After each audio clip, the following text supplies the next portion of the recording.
Hey friends, welcome back. Thanks so much for joining us. Say, in the world of like-minded people who I really admire and have an affinity for, there's no one better than Brother John. John, how are you? Doing great, Sean. How are you? I'm doing okay, man.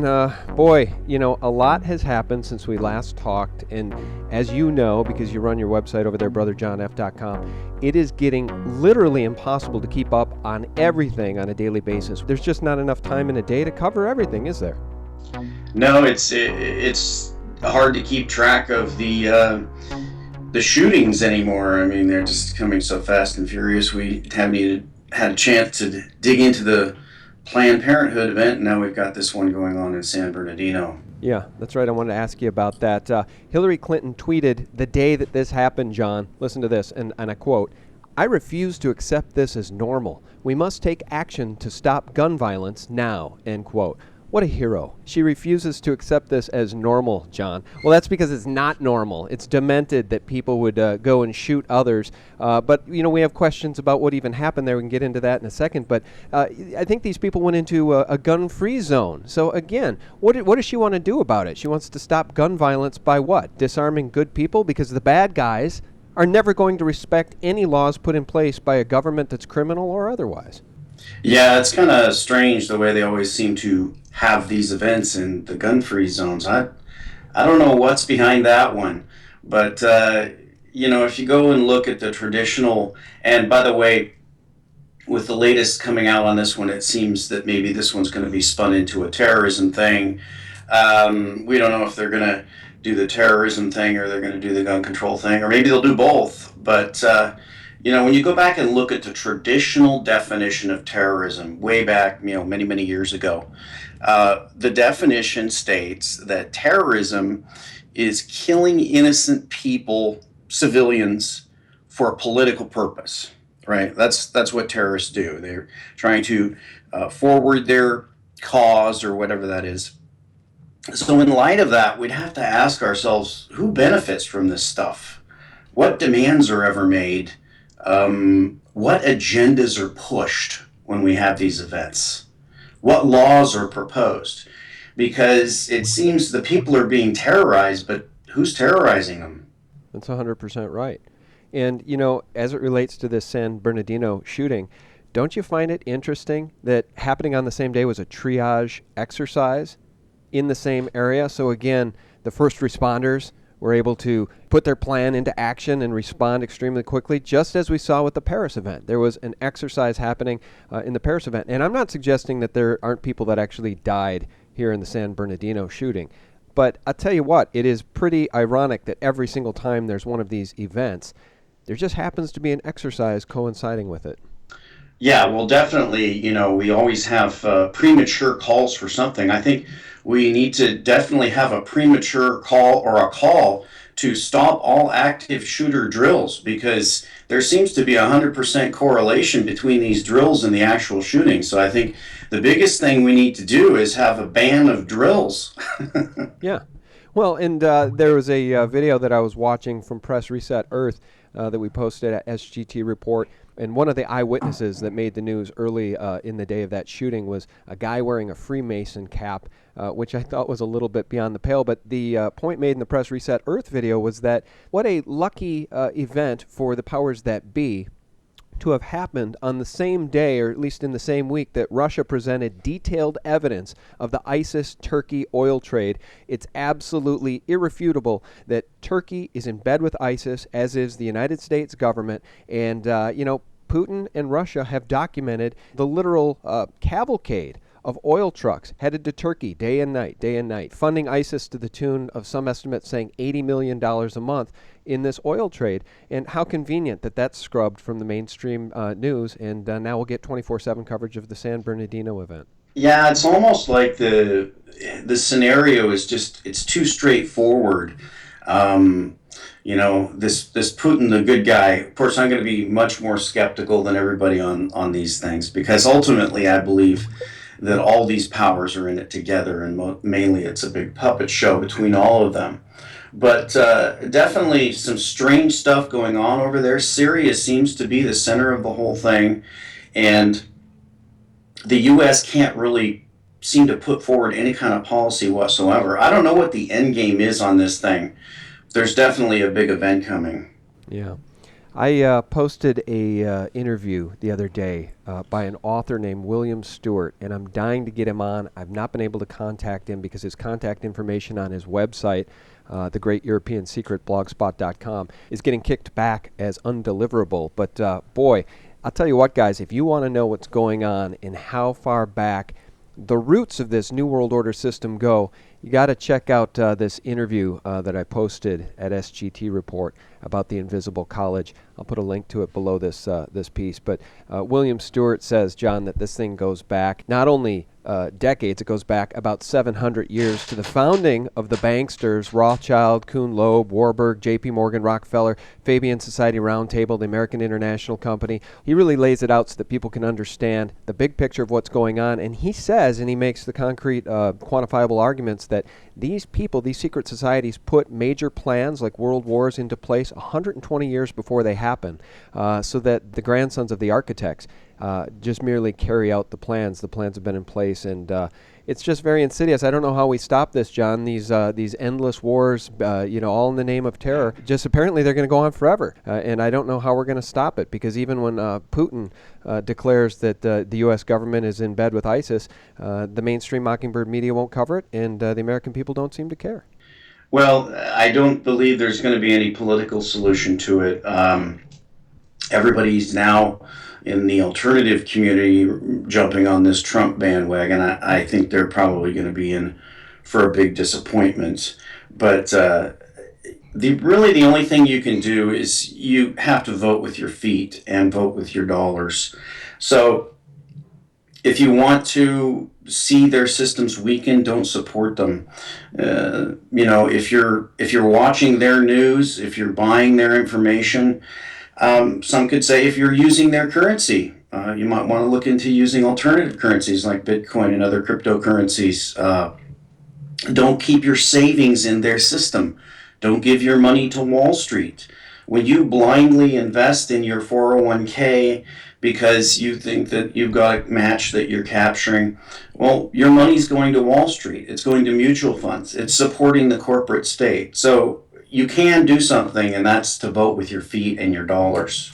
Yeah, that's right. And I want to talk to you about Silver Eagles and the Silver Eagle sales record here for the third year in a row in a second. But what you just said about 401ks and investing blindly rang a bell for me here. I saw a piece just the other day that said one of the world's largest pension funds just lost $65 billion trying to chase returns. And you know what happens, John, with the Fed setting interest rates at zero is that nobody can get an honest return. So if these pension funds have projected 8% returns in perpetuity to be able to fund themselves, and they're only getting 2%, they take on more risk. And when they take on more risk, they get hurt, and they get hurt badly. And who ultimately gets really, really hurt are the pension holders, are the people who are due this pension money. I think we're just going to see more and more of this, aren't we? $65 billion lost by one of the world's largest pension funds. Yeah, we're seeing that across the board. We're seeing it in Puerto Rico. I mean, here in Puerto Rico, you have a situation where people had invested in these municipal bonds, these Puerto Rican bonds, because they had special exceptions for them. There's certain tax-free descriptions on those, and then you have the government guaranteeing that they can't declare bankruptcy, so those are bid up. Now it turns out that they're basically insolvent. They have about 50% of the population either works for the government or is on aid. So there's no way they have the tax base to support a $72 billion debt. And so now the negotiations are happening in Congress. The convenient scapegoats are brought in, the hedge funds, but that's not really the story. The story is you have American retirees who've bought Puerto Rican bonds. You've got Puerto Rican retirees who've bought Puerto Rican bonds, and the whole thing's going to go up in smoke. It's unless, of course, the Congress bails it out with tax money, and it's not even tax money anymore. It's just printed money. So, it's a huge mess. and something's going to blow up. It's going to be really big when it does. Yeah, it is. And, I just want to remind people, John, again, the way I started the interview here, you're one of my favorite commentators out there on economics and precious metals and geopolitics, actually. So I want to remind people that they can subscribe to you to get your member updates. Can you just remind people how they can subscribe to you to get your member updates? Because I think you do several a week, don't you? Yes, I do. I do one every other day or every 2 days. They can go to brotherjohnf.biz. That's brotherjohnf.biz. There's also a link on Silver for the People, which is brotherjohnf.com, where they can click and they can subscribe. They can sign up with Bitcoin or PayPal or whatever. And we just release our videos there. There's a number of reasons we decided to do that. Part is because of interference with what you say by the powers that be, like to control the narrative. It becomes very difficult to speak freely. So I'd like to have a member site. So if people would like more, they could go and sign up.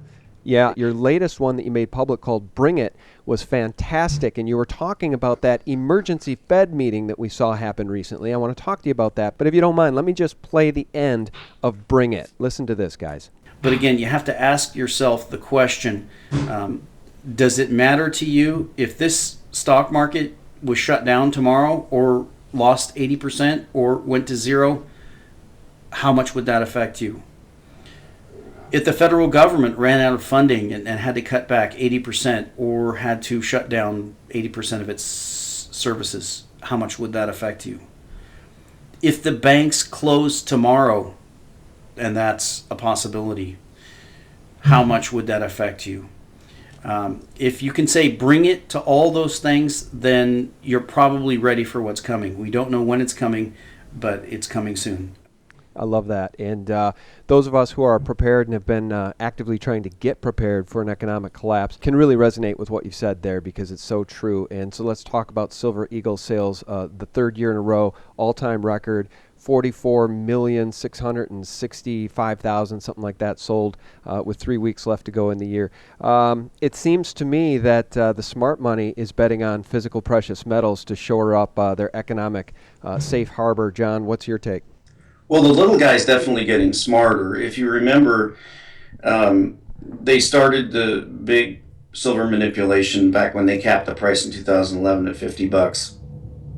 And then they ran the price all the way down, and we've had a series of shortages and things like that. But traditionally, in most markets, because most of the sheeple are basically gambling with their money, it's one big casino, they want to bet on rising prices. So if the stock market's going up, buy it. If silver's going up, buy it. If gold's going up, buy it and sell it to somebody down the road at a higher price. That's the traditional game.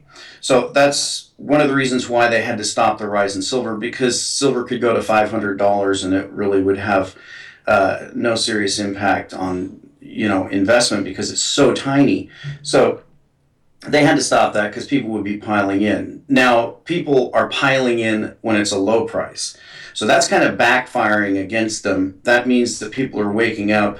That is not the traditional way that people invest. They don't invest in a falling market. That's sort of your Warren Buffett value buying thing. And we're seeing that with Silver Eagles.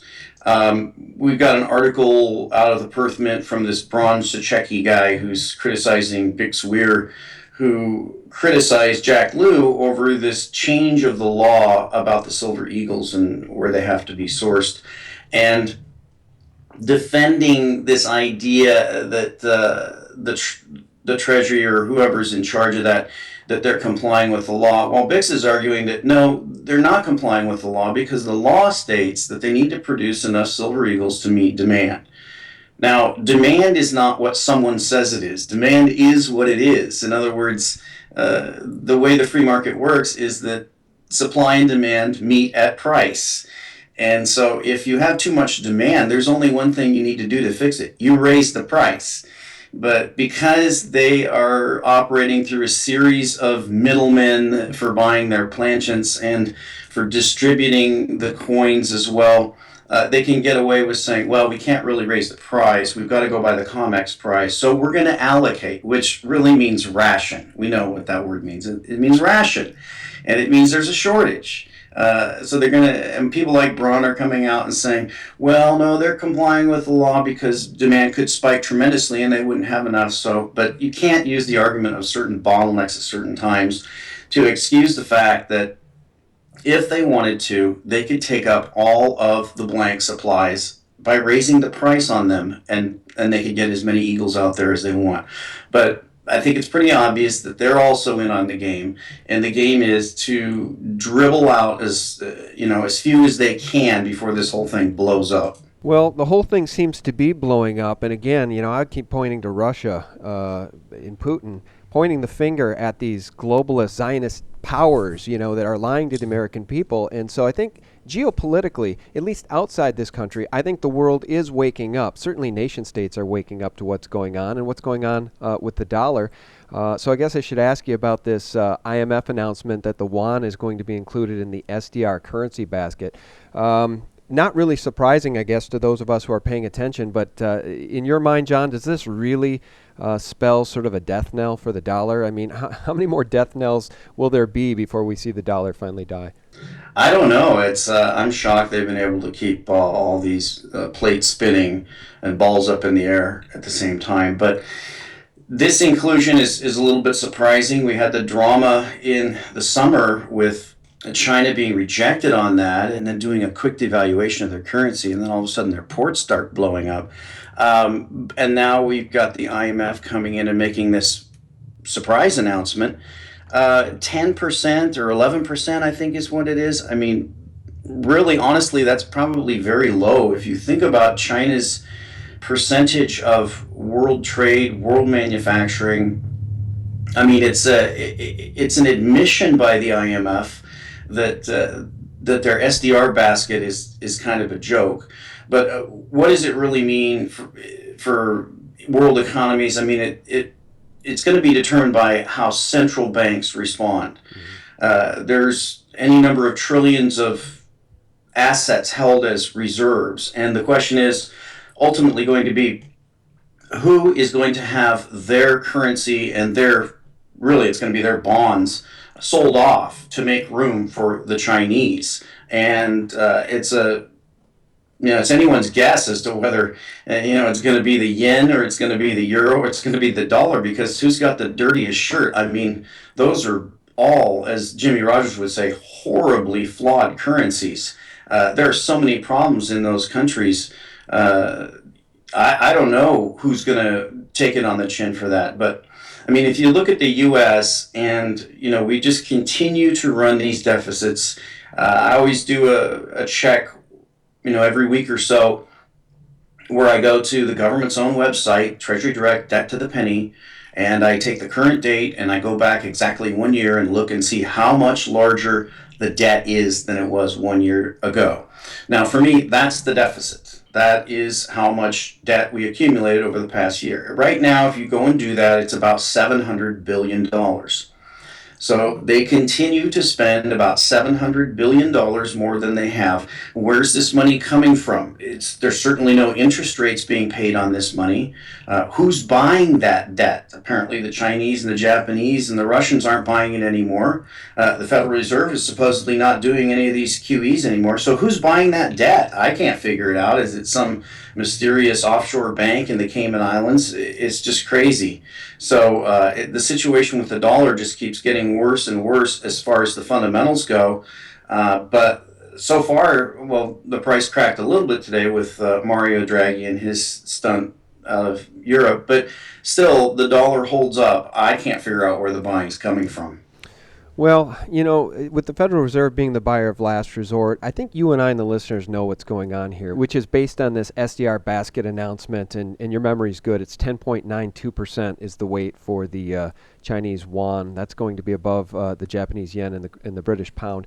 I guess what it leads us to understand is that Jim Rickards, who many would argue, including me, is privy to the Insider's handbook, the Insider's playbook, just like Jeffrey Christian is over at CME Group. These guys know, and Rickards has said for a long time, that there will be an SDR, a global currency. And this is shaping up right in front of our eyes. And so I guess what I'm trying to say is that the dollar is dead as the world's reserve currency. And when it officially dies is by the choice of the central bankers. It will happen when they want it to happen. They're propping it up.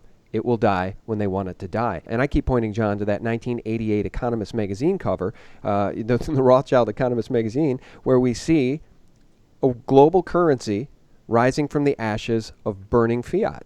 And they say get ready for a global currency in 2018. So I think they're right on track with their plan, and a lot of people are going to get damn hurt. And the only people, John, who have a chance to survive it are the people who are ready to say, bring it.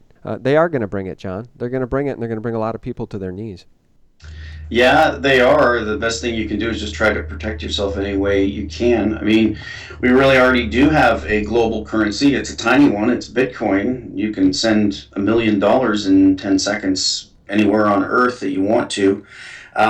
So the question is who's going to use their global currency? What if there are alternatives? What if people decide we don't want to play this game again? What gives the IMF their assets? Whose money do they have? Why should the IMF be able to determine anything? And who are they? I don't know. I don't know if I buy all that. I tend to be in the school that maybe the IMF and the UN and the World Bank are U.S. entities, U.S. controlled entities. Maybe I'm wrong. Maybe I'm right. It's hard to know what they're doing with this thing. I mean, if you go back 20 years ago, everybody was convinced that the EU was going to be the new Roman Empire and it was going to be the greatest thing in the world. Well, now look at it. It's falling apart. It's like the main benefit that they had was that they could use the same currency and travel, borderless through these countries on these trains. Now they're all throwing up borders and the whole thing's dissolving before our eyes. So I don't know if they have everything planned out or if they're kind of shooting from the hip, trying to get something done. Yeah, Andy Hoffman would argue that they don't have everything planned out and they're bumbling idiots. And of course, I've always made the argument that these people are multiple chess moves ahead of us, and this is all being done by design. But you do wonder if they're losing control. Hey, as it pertains to Bitcoin, I just want to ask you this. You mentioned that it really is a global currency. Is it going to be allowed to stand? Because according to criminal international banker Jamie Dimon from JP Morgan, he says, and I quote, "You're wasting your time with Bitcoin. Virtual currency where it's called a Bitcoin versus a US dollar, that's going to be stopped," said Dimon. "No government will ever support a virtual currency that goes around borders and doesn't have the same controls. It's not going to happen," end quote. Bitcoin is going to be stopped. Well, I'll tell you what, John, there's no better mouthpiece for the U.S. Treasury and the Federal Reserve than Jamie Dimon, So what do you make of what he's saying there? It sounds like they're pretty scared of Bitcoin. Well, yeah, they've been scared of Bitcoin ever since it came out. But, the question is not will they stop it, but can they stop it? I don't think they can. Can they stop BitTorrent? I think everybody now watches movies on their PC or on their tablet or even on their phone. So anybody who has a copy of a movie theoretically can share a copy of that movie with anybody else anywhere in the world. That's BitTorrent. It's decentralized, it's peer-to-peer. They haven't been able to stop it. The RIAA, the MPAA have been fighting battles for the last 10 or 15 years with copyright claims, takedown notices. It still hasn't stopped it because it's decentralized and peer-to-peer. Bitcoin is built on the same technology. It's a decentralized peer-to-peer money. So I don't think they can stop it. And even if they can stop Bitcoin, there's 1,000 other alternative coins out there that are built on the same architecture. And the money could easily flow into those currencies as well. So I don't think they can stop it. I think what they're going to try to do is emulate it. And we're already seeing some signs. We have some coins that are supported by Microsoft. We've got Ethereum. We've got other things. So I think they're going to try to get into this space. But again, the question is, why would I use your money when I can use one that's not your money? So I think they've got a big problem, and they know they've got a big problem. They got to keep a cap on physical silver and gold. They got to keep a cap on cryptocurrencies, anything that can compete with their system. And it's just going to be really interesting to see how they react. Yeah, and we'll wrap it up here, but I've got a final question for you as it relates to them capping gold and silver. As you're well aware, on Friday after Thanksgiving, Black Friday, the cartel thought it was a perfect time to dump over 18,000 contracts, which according to Zero Hedge is around $1.9 billion notional. Of course, they were able to do this in a flash, sending the price of gold futures to their lowest level since October 2009. So that brings me back to Silver Eagle record sales, 44.6 million year to date. But they are just going to keep slamming the precious metals, John. And the reason they're doing it is because they have to. Maybe unlike Bitcoin, and you might be right, maybe they can't stop Bitcoin. Maybe they can't stop other virtual currencies. But one thing for sure that we know that they can't stop is the power and value of real honest money. Gold and silver, which have been money for over 5,000 years. Buying silver at 14 or 15 bucks an ounce, probably a pretty good deal, don't you think, John? Absolutely, it's a fantastic deal. The ultimate question is, to use Andy Hoffman's term, economic mother nature. Can they fight it? I think we're looking at the end of central planning. It's failed every time it's been used, and it's going to fail this time, but I think it's going to fail spectacularly in that central banking is going to fail, and it should fail. We don't need to have central banks setting interest rates, which are now stuck at zero, by the way. And we've got Yellen jawboning the Congress again and threatening, I swear I'm going to raise rates one of these days. It's ridiculous. We don't need those people controlling every market in the world. They need to let the free markets determine the price of silver and gold and competing currencies and interest rates, and not have these crazy central planners try to control everything in the world. I think the market ultimately is going to force that, and silver may be at the very center of that. Yeah, and I agree. And John, I just do want to say again, you're one of my favorite people to talk to, one of the most like-minded guys that I can point to out there in YouTube land. Of course, there's more and more alternative voices coming out on YouTube, many of which we post at SGTreport, and I know that you post at Brother John. Such great people trying to do great work to combat the Mockingbird mainstream media, and I put you at the top of the list. Just to remind people, John, I think you said it's BrotherJohn.biz if they want to sign up and get your member updates, correct? Yeah, it's actually BrotherJohnF.biz. BrotherJohnF.biz. John, thanks so much. I really do appreciate it. And if you don't mind, could we regroup again in a couple of months? Oh, absolutely. Had a great time.